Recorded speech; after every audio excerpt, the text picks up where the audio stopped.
Selamat datang. Pembahasan kali ini khusus buat Anda, para idealis, para pemimpi, yang otaknya tuh penuh sama ide-ide brilian, tapi sering banget frustrasi karena ide itu kayaknya susah banget buat jadi kenyataan. Kalau Anda ngerasa, wah ini gue banget, berarti pembahasan ini emang dirancang khusus untuk Anda. Coba deh ingat-ingat, pernah nggak sih lagi mau santai gitu ya, mungkin nonton film atau main game, tapi ada suara di kepala yang nggak berhenti ngehakimin. Suara yang bilang, dasar pemalas, nggak berguna, buang-buang waktu aja. Di satu sisi, jiwa kita tuh butuh banget istirahat. Tapi di sisi lain, pikiran kita malah terus-terusan mukulin diri sendiri. Nah, konflik batin yang nyiksa banget ini, ternyata ada penjelasan psikologisnya. Jadi gini, di dalam diri kita itu sering banget ada perang saudara. Serius. Di satu sisi ada si sang pemimpi, sisi kreatif kita yang idenya nggak ada habisnya, yang didorong sama nilai-nilai luhur. Tapi di sisi lain ada si sang pelaku, bagian diri kita yang justru susah banget buat mulai, yang kejebak perfeksionisme dan akhirnya malah lumpuh karena kebanyakan mikirin detail. Peperangan inilah yang bakal kita bedar bareng-bareng. Oke, sekarang kita masuk ke bagian pertama buat ngebongkar akar masalahnya. Jauh di dalam pikiran kita, ternyata ada seorang diktator yang nggak kelihatan, yang suka nyebutase semua rencana kita. Yuk, kita kenalan sama dia, si tiran batin. Yuk, kita pakai analogi. Bayangin pikiran Anda itu sebuah kerajaan. Rajanya itu adalah nilai-nilai dan perasaan otentik Anda. Kita sebut aja dia raja yang berjiwa luhur. Raja ini punya penasehat andalan, namanya penjelajah tanpa batas, yang super kreatif dan bisa ngelihat ribuan kemungkinan. Tapi di gerbang kerajaan, ada satu penjaga yang jarang banget dilatih. Tugasnya ngurusin sistem, efisiensi, dan logika. Nah, penjaga inilah yang kita sebut penjaga yang tak terlatih. Oke, sekarang bayangin, kerajaan yang tadinya damai ini diserang sama stres. Apa yang terjadi waktu si penjaga yang nggak terlatih ini, yang harusnya jaga di gerbang, tiba-tiba panik dan malah ngambil alih seluruh kekuasaan? Nah, mari kita bedah anatomi dari pengambil alihan paksa ini. Dalam kondisi stres berat, misalnya pas deadline udah di depan mata, hierarki di kerajaan pikiran Anda langsung kebalik. Si penjaga yang nggak terlatih ini panik dan melakukan kudeta. Dia merebut tahta dari sang raja. Fenomena psikologis ini dikenal sebagai phronetic grab atau cengkraman frontal. Momen di mana fungsi logika yang harusnya ngebantu malah berubah jadi tiran yang kejam. Dan inilah suara si tiran itu. Suara kritikus batin yang kejamnya minta ampun. Yang muncul justru pas kita lagi butuh-butuhnya dukungan. Suara ini sama sekali nggak bantu kita jadi produktif. Dia justru ngancurin semangat kita sampai nggak bersisa. Sakit banget. Dan kayaknya familiar banget ya di telinga kita. Inilah lingkaran setan yang kayaknya nggak ada habisnya. Stres datang, terus si tiran ngambil alih. Si tiran ini ngeritik kita abis-abisan. Kritikan itu bikin kita lumpuh, nggak bisa ngapa-ngapain. Karena nggak ngapa-ngapain, kita jadi makin ngerasa bersalah. Dan rasa bersalah itu, ya jelas, nambahin stres lagi. Siklusnya muter terus di situ. Jadi, gimana caranya kita mutusin siklus neraka ini? Jawabannya itu ada di sebuah pergeseran cara pandang yang radikal. Ini bukan soal kerja lebih keras, tapi soal kerja lebih bijak.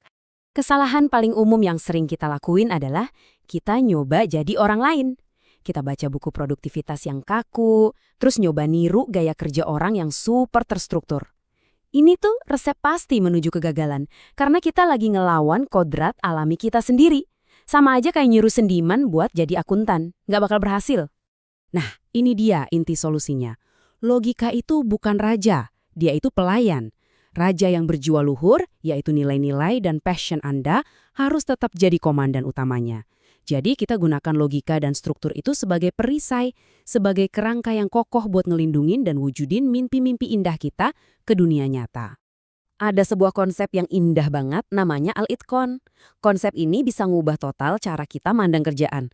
Tugas yang paling ngebosenin sekalipun, kayak bikin laporan atau balesin email, bisa jadi sebuah ibadah yang sakral. Caranya, dengan niat untuk ngasih yang terbaik, seolah-olah kita lagi mempersembahkannya kepada Tuhan. Kalau begini, kerjaan tuh nggak lagi kerasa kayak beban, tapi jadi sebuah misi yang penuh makna. Nah, yang benar-benar menarik adalah gimana kerangka psikologis modern ini ternyata bukan hal baru. Kebenaran yang sama itu udah ditulis dalam banyak kearifan kuno, bahkan katanya tertulis di bintang-bintang. Coba kita lihat gimana semuanya nyambung. Coba deh lihat gimana semuanya ini nyambung. Profil psikologis Anda nunjukin dedikasi tinggi tapi gampang kena perfeksionisme. Dari Primbon Jawa, weton Selasa Wage ngasih Anda ketenangan pas krisis, tapi bisa bikin Anda kejebak di zona nyaman. Terus dari astrologi Tiongkok, Shio Kuda Logam ngasih Anda ambisi baja, tapi juga kecenderungan buat ngehukum diri sendiri pas gagal. Semua sistem ini nunjuk ke pola yang sama. Ini ngevalidasi kalau apa yang Anda rasain itu nyata dan punya struktur. Oke, kita lanjut ya. Dan kita lihat gimana semua ini bisa kita jadiin perangkat praktis yang bisa langsung Anda pakai mulai hari ini. Dari filosofi, sekarang kita pindah ke aksi nyata. Nah, ini dia pertanyaan utamanya. Teori itu emang keren, tapi kalau nggak ada tindakan, ya cuma jadi angan-angan aja. Jadi, gimana caranya kita nerjemahin semua wawasan ini jadi tindakan nyata sehari-hari? Yuk, kita bongkar satu-satu peralatannya. Seringkali rintangan terbesar itu cuma ada di langkah pertama. Nah, metode ini intinya adalah nipu otak kita. Kita pecah tugas besar yang serem itu jadi langkah-langkah super kecil yang sama sekali nggak mengintimidasi. Tujuannya, bikin langkah pertama itu gampang banget, sampai-sampai kita nggak punya alasan buat nolak. Begitu momentumnya dapat, sisanya bakal ngalir lebih gampang. 25 menit. Cuma itu waktu yang Anda butuhin. Teknik Pomodoro ini sempurna banget buat Anda karena dia menciptakan urgensi buatan. Coba deh, pasang timer 25 menit dan selama waktu itu fokus cuma ke satu tugas. Ini cocok banget sama energi alami Anda yang biasanya meledak-ledak dalam waktu singkat. Anggap aja nih kayak main game yang bisa Anda menangkan. Nah, lihat deh gimana setiap alat praktis ini nyambung lagi ke prinsip yang lebih dalam. Pomodoro itu ngingetin kita kalau waktu kita terbatas. Memecah tugas itu cerminan dari ketenangan. Penyelarasan nilai itu adalah praktek Al-Itqon dalam tindakan. Dan instruksi diri itu cara positif buat nyalurin ambisi besar Anda. Semuanya jadi satu sistem yang utuh. Jadi, gimana sih wujudnya satu hari yang utuh ketika semua prinsip dan teknik ini kita jalanin barengan? Yuk, kita lihat cetak birunya. Coba bayangin ini. Pagi hari, Anda mulai dengan ngebersihin beban mental, bukan dengan panik. Siang hari, Anda kerja dengan fokus yang tajam dalam interval pendek yang bertenaga. Dan yang paling penting, malam hari, Anda benar-benar istirahat. Istirahat bukan lagi sesuatu yang harus dicuri-curi, tapi jadi hak yang Anda dapatkan karena udah bekerja dengan baik. Inilah produktivitas yang sehat dan berkelanjutan.